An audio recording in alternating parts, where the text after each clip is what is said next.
Morning বন্ধুরা, আজকে একটা খুব সুন্দর রান্না নিয়ে এসেছি। আলুর দম তো আমরা সবাই করি, কিন্তু দেখতে হয়েছে দোকানের মতো, কিন্তু বাড়ির উপাদান, ঘরোয়া যে উপাদান, কোথাও রং টং মেশানো নেই, কোথাও কিছু মেশানো নেই, একদম স্বাস্থ্যসম্মত রান্না করেছি। আর তার সাথে ছিল মাছের কচুরি। মাছের কচুরিটাও আমি দেখাবো, কিন্তু আপাতত আমি চলতে থাকি এখন আলুর দমের দিকে। আর মাঝে কিন্তু আমি অনেক কথা বলবো, যারা স্কিপ করে গেলে সেগুলো কিন্তু তারা জানতেই পারবেন না। যাই হোক, দেখুন আমি কিন্তু রং মাখাইনি, হলুদ আর নুন মাখিয়ে সেদ্ধ আলুগুলোকে ওপর থেকে একটু কি দিয়ে দিলাম বলুন তো? দিয়ে দিয়েছি, হ্যাঁ ঠিক ধরেছেন, কাশ্মীরি লাল মির্চ। সেই গুঁড়োটা দিয়ে আলুটাকে ভাজি। আপনারা কাশ্মীরি লাল মির্চ দিয়ে যদি কাতলা মাছ ভাজা বা ইলিশ মাছ ভাজা করেন, সেগুলো কিন্তু দেখতে খুব সুন্দর হয়, আর খেতেও কিন্তু বেশ লাগে। মানে শুধু ভাজাটা খেয়াবো গরম গরম ভাত দিয়ে, সেই অবস্থায় এই যে এরকম টুকটাক টুকটাক যে টিপস বলুন বা অভিজ্ঞতা থেকে কিছু বলা, সেইগুলো তো আমি শেয়ার করতে হয় রান্না করতে করতে। মূল রান্নাটা দেখাতে বা শেখানোর জন্য তো আমি এখানে এগুলো ছাড়িনি। তার কারণ এইসব ভিডিও ছেড়ে এগুলো আপনারা সবাই জানেন, সবাই করেন, প্রতিদিন করেন। আচ্ছা যাই হোক, আমি তো টমেটো ব্যবহার করি না। যারা টমেটো ব্যবহার করেন তারা টমেটো দিলে রং আরও ভালো আসবে। যাই হোক, এই ক্যাপসিকাম দিলাম, খানিকটা পেঁয়াজ কেটে রেখেছিলাম সেগুলো সব দিলাম, আর দিয়েছি কাঁচা লঙ্কা আর সাদা তিল। পোস্ত কিন্তু দিইনি, সাদা তিল। কেন সাদা তিল কিন্তু খাওয়া খুব ভালো মাথার চুলের পক্ষে, স্কিনের পক্ষে। সাদা তিলের অনেক উপকার আছে, আপনারা কম বেশি নিশ্চয়ই সবাই জানেন।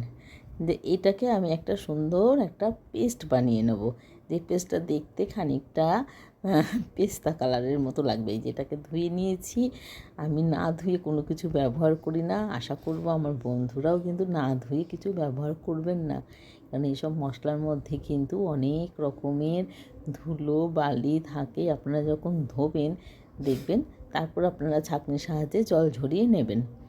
আচ্ছা যাই হোক, আমি অল্প কিছুটা পেঁয়াজ রেখে দিলাম, আর আলুগুলোকে দেখুন ভাজার পরে ভেতরের তেলটা দেখুন কি অবস্থা। মনে হচ্ছে লাল টুকটুকে একটা কিছু রয়েছে।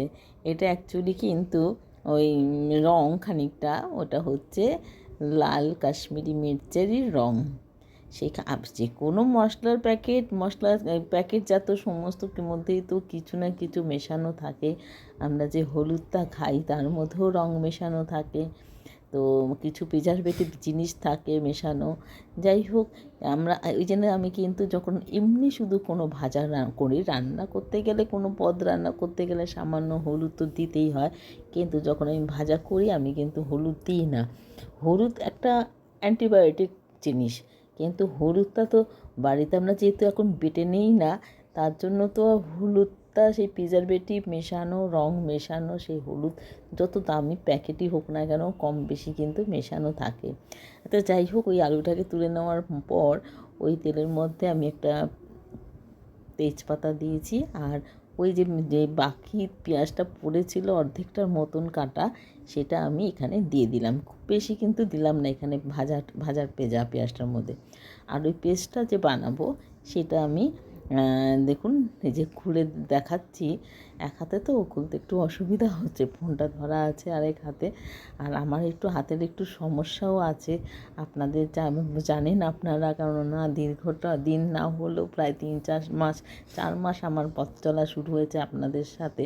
আপনার বারবার করে কথার পৃষ্ঠে কথা আছে যে উঠে আসে গল্প, সেখানে কিন্তু আমি এরকম ধরনের অনেক কথাই বলি, আমার সমস্যার কথা, আমার ভালো লাগার কথা, আর রান্না করতে করতে কিছু ঘরোয়া টিপস।